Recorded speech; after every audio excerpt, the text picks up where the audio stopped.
কয়েকদিন ধরে সাগরে ভাসার পর অবশেষে ইন্দোনেশিয়ার পশ্চিমাঞ্চলের আচেহ প্রদেশে পৌঁছেছেন 260 জনেরও বেশি রোহিঙ্গা শরণার্থী। দুটি নৌকায় করে আচেহ প্রদেশের উপকূলে পৌঁছানো এই রোহিঙ্গা শরণার্থীদের মাঝে অনেক নারী ও শিশুও রয়েছেন। সোমবার 6 জানুয়ারি ইন্দোনেশিয়ার সরকারি এক কর্মকর্তার বরাত দিয়ে এএফপির প্রতিবেদনে এই তথ্য জানানো হয়।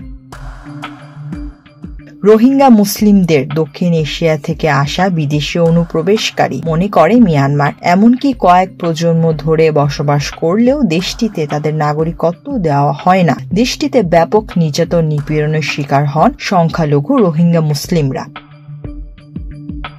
এএফপি বলছে, নির্যাতন থেকে বাঁচতে বছরের পর বছর ধরে, বিশেষ করে অক্টোবর থেকে এপ্রিল পর্যন্ত যখন সমুদ্র শান্ত থাকে, তখন অনেক রোহিঙ্গা নৌকায় চেপে থাইল্যান্ড এবং বাংলাদেশের মতো প্রতিবেশী দেশগুলোতে যাওয়ার চেষ্টা করেন। তাদের অনেকের গন্তব্য থাকে মুসলিম সংখ্যাগরিষ্ঠ মালয়েশিয়া ও ইন্দোনেশিয়াও।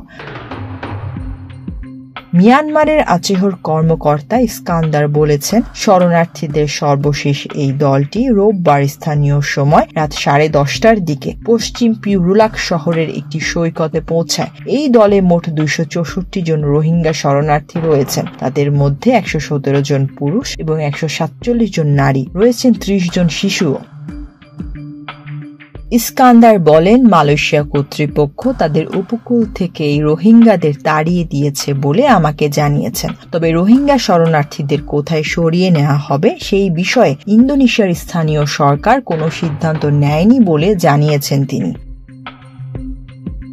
ইন্দোনেশিয়া জাতিসংঘের শরণার্থী বিষয়ক কনভেনশনে স্বাক্ষরকারী দেশ নয়, তবে দেশটিতে শরণার্থীরা পৌঁছালে তাদের আশ্রয় দেওয়ার ইতিহাস রয়েছে।